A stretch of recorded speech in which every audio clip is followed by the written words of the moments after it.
మన ముకుందాలో Christmas and new year offer విఏపై ఫ్లాట్ 10% తగ్గింపు. వివరాలకి సంప్రదించండి.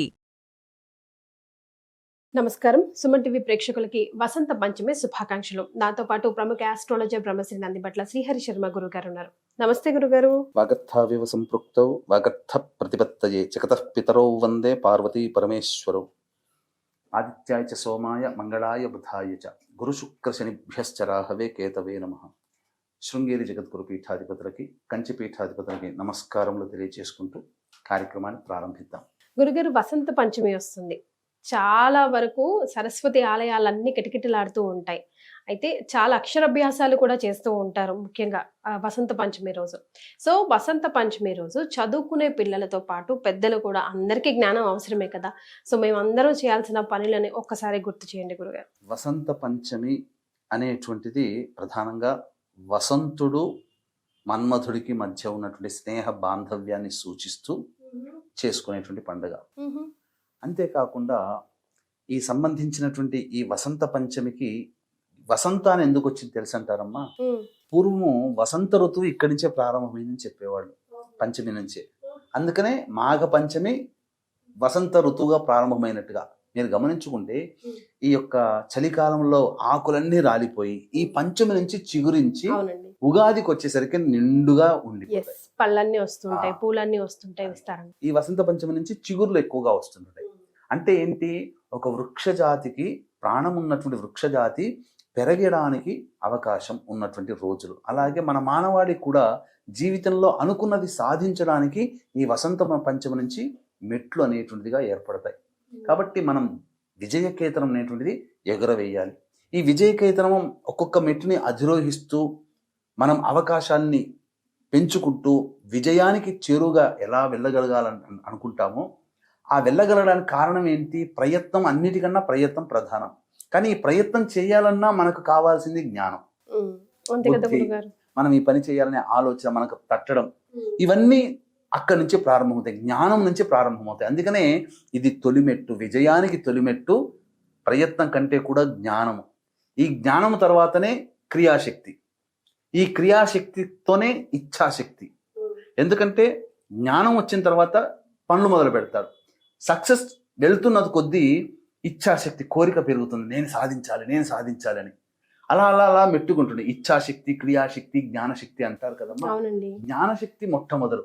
ఇది వసంత పంచమి నుంచి మనకు ప్రారంభమవుతుంది. కాబట్టి వసంత పంచమి రోజున మనకు సాధారణంగా పిల్లలకి జరిపించే పూజా విధానాలు, ఇంట్లో చేసుకునేటువంటి పూజా విధానాలు మొదలవుతుంది. కానీ కేవలం పిల్లల కోసమే కాదు, మీరు అన్నట్టుగా పెద్దల కోసం కూడా. ఎందుకంటే ఈ రోజుల్లో చాలామంది వీక్షించేటువంటి ప్రేక్షకుల్లో స్టాక్స్లలో పెట్టేటువంటి వాళ్ళు ఉంటారు. విదేశాల్లో అందరూ అదే పని చేస్తారు ఎక్కువగా మన వాళ్ళు. అయితే ఇలా ఈ స్టాక్లో పెడితే మనది కొన్ని రోజుల తర్వాత పెరుగుతుంది అనే ఆలోచన రావాలి కదా. ఏ పని చేయాలని ఒక ఆలోచన కదా. ఆ ఆలోచన రావాలంటే సరస్వతి అమ్మవారు. ఎంతసేపటికి మనము సినిమాల్లో విలన్లతో ఫైట్ చేసి గెలిచిన హీరోని, హీరోయిన్లని గొప్పగా గుర్తుపెట్టుకుంటాం. విలన్ని తయారు చేసినటువంటి గురువుని మనం గుర్తుపెట్టుకో. చాణక్య చంద్రగుప్తుడు సినిమాలో అంటే చాణక్యుడు గొప్ప అని చాణక్యుడి ద్వారా మనం తెలుసుకోవాలి. ఎందుకనంటే ఈ జ్ఞానాన్ని పంచేది సరస్వతి అమ్మవారు. ఈ సరస్వతి అమ్మవారు లేకపోతే మరి ఏది లేదు. కాబట్టి నీ చైతన్యం ఉంటుంది, పనులు చేస్తుంటావు. అడవి మనుషుల్లాగా మనం పని చేయాల్సి వస్తుంది. పోయి మనం వెళ్ళి కూరగాయలు కొనుక్కురావాలి అన్నా, ఏదైనా సామాన్ తీసుకురావాలన్నా తక్కువ ధరకి కొనాలి, ఈ ఆలోచన మనం వాళ్ళని జ్ఞానంతో కూడుకున్నది. ఏ పని చేయాలన్నా కిలో టమాటాలు తీసుకురా అంటే పోయి కిలో టమాటా. మన మనుషులం కాదు కదా, మనం రోబోలం కాదు కదా, మనుషులం. రోబోలకే ఆలోచించుకునే శక్తి ఇప్పుడు మనం ఇచ్చాం. మన జ్ఞానాన్ని వాటికి పంచాం. రాబోయే కాలం అంతా రోబోల కాలం.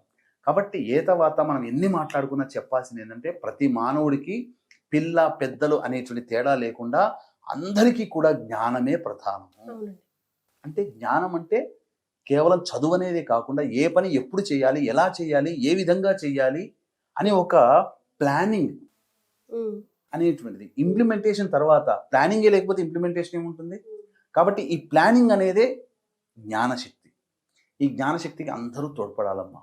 కాబట్టి వసంత పంచమి రోజున సరస్వతీదేవి ఆరాధన చెయ్యాలి. ఈ సరస్వతీదేవి ఆరాధన అన్నప్పుడు కలశం పెట్టుకునైనా సరస్వతీదేవిని ఆవాహన చేయవచ్చు. లేదు చక్కగా ఒక అమ్మవారి చిత్రపటాన్ని, అంటే తెల్లటి హంస మీద కూర్చున్నటువంటి సరస్వతీదేవి తెల్లటి వస్త్రంలో ధరించి ఒక చేతిలో అక్షమాల అంటే జపమాల, ఒక చేతిలో పుస్తకము, 2 చేతుల్లో వీణ పట్టుకొని, ఒక చేతితో అభయహస్తమిస్తూ ఇలా చతుర్భుజాలతో కూడుకున్నటువంటి అమ్మవారు. రాజా రవివర్మ గారు వేసిన పెయింటింగ్లో అక్కడ పక్కన నెమలి ఉంటుంది, హంస ఉంటుంది, ఒక రాయి మీద కూర్చొని అలా కూర్చున్నట్టు ఫోజ్ ఇచ్చినట్టుగా అమ్మవారు ఉంటుంది. కానీ వాస్తవానికి హంస మీద కూర్చున్నటువంటి అమ్మవారు చాలా విశేషం. ధవళ వర్ణము శ్వేతవర్ణము వస్త్రంలో ధరించి చక్కగా ఉండేటువంటిది. కాబట్టి ఈ అమ్మవారికి మనం చాలా సాత్వికమైన అమ్మవారు అని అనుకుంటామేమో, కానీ ఈ అమ్మవారికి యొక్క మరొక ఉగ్ర రూపం కూడా ఉంది. నీల సరస్వతి అని అంటారు, మాతంగి రూపంలో కొలుస్తారు. ముఖ్యంగా ఈ యొక్క గుప్త నవరాత్రులు రావడానికి ప్రధాన కారణం కూడా ఈ వసంత పంచమి సరస్వతీదేవి ఆరాధన వల్ల. సరస్వతీదేవి యొక్క దశమహావిద్యల్లో మాతంగి దేవి స్వరూపం కాబట్టి మాతంగి అన్నా కూడా జ్ఞానదేవత. ముఖ్యంగా ఈ యొక్క అమ్మవారిని ఆరాధన చేయడం వల్ల వశీకరణ, భార్యాభర్తల మధ్య అన్యోన్యత పెరుగుతుంది. సరస్వతి అంటే కేవలం చదువే కాకుండా అమ్మవారిని ఆరాధన చేయడం వల్ల వశీకరణ పెరుగుతుంది. సభా వశీకరణ, జన వశీకరణ, రాజ్య వశీకరణ. ఇలా ఉద్యోగంకి వెళ్ళిపోయి కొంతమంది ఈ సరస్వతి అమ్మవారిని ఆరాధన చేసి ఇంటర్వ్యూకి వెళ్ళగానే సాధించుకొని బయటకు వస్తారు. బయటికి వచ్చి ఉద్యోగం సంపాదించిన వాళ్ళకంటే ఇంటర్వ్యూ వాళ్ళల్లో గొప్ప వాళ్ళు ఉంటారు. వాళ్ళకి ఎందుకు రావట్లేదు? రాజవశీకరణ జరుగుతుంది అక్కడ. కాబట్టి అన్ని రకాలుగా మనల్ని కాపాడే దేవత ఈ సరస్వతి. మరో రూపంగా నీల సరస్వతి, మాతంగి, ఉచ్ఛిష్ట మాతంగి, శ్యామల, రాజశ్యామల, శుకశ్యామల, వీణాశ్యామల, శారికాశ్యామల, ఇలా హసంతి శ్యామల, ఇలా అనేక రూపాల్లో అమ్మవారిని మనం సరస్వతి అమ్మవారిని కొలుస్తాం. కాబట్టి మనకున్నటువంటి ప్రయోజనాన్ని అనుసరించి మనము కూరగాయలు కోయడానికి ఒక కత్తి, ఇంకొక దానికి ఇంకొక కత్తి, ఇలా ఎలాగైతే మనం వస్తువుని వాడుతున్నామో ప్రతి అమ్మవారు కూడా సాత్వికము, తామసము, రాజస రూపాలు ఉంటాయి. ఈ రోజున అమ్మవారిని మనం సాత్విక రూపంలో కొలుచుకోవాలి. చక్కగా తెల్లటి వస్త్రము కానీ, పసుపు రంగు వస్త్రము కానీ ఆ ఒక పీట మీద వేసి దాని మీద అమ్మవారి చిత్రపటం కానీ, కలశం కానీ పెట్టి తెల్లటి పుష్పాలతో చక్కగా అమ్మవారికి అలంకరించి తెల్లటి పూజ చేసి తెల్లటి పుష్పాలతో అర్చన చేయాలి. ఇక ముందుగా ఈ రోజున మొట్టమొదటిగా గణపతి ఆరాధన చేయమని శాస్త్రం. తదనంతరం పిల్లలకు సంబంధించినటువంటివి ఈ యొక్క పుస్తకాలు, పెన్నులు, ఇవన్నీ కూడా పసుపు రంగులో, పెన్నులు కలర్లు కూడా పసుపు రంగులో ఉంటే చాలా మంచిది.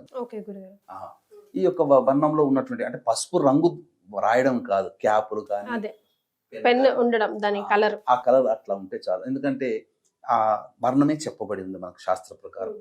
కాబట్టి చక్కగా అవి చేసి పిల్లల చేత చక్కగా ఈ రోజు మొదలు పెట్టిస్తారు. కొంతమంది చోట్ల అక్షరాభ్యాసాలు కూడా చేస్తారు. మొదట ఓం రాయిస్తారు కదా గురుగారు. మరి ఎలాగో ఇప్పుడు ఫిబ్రవరి మంత్ పిల్లలకి ఎగ్జామినేషన్స్ మంత్, సంవత్సరం పాటు వాళ్ళు కష్టపడిందంతా దారపోసే టైం కాబట్టి ఈ వసంత పంచమిని వాళ్ళు ఏ విధంగా ఉపయోగించుకోవాలి? ఏమైనా మంత్రం జపించడానికి ఉంటుందా వాళ్ళని ఇక్కడ నుంచి వాళ్ళ పరీక్షలు అయ్యే వరకు, వాళ్ళు సక్సెస్ అయ్యేదాకా? అంటే ఇక్కడ బీజాక్షరాలు అనేటివి మనము చెప్పకూడదమ్మా.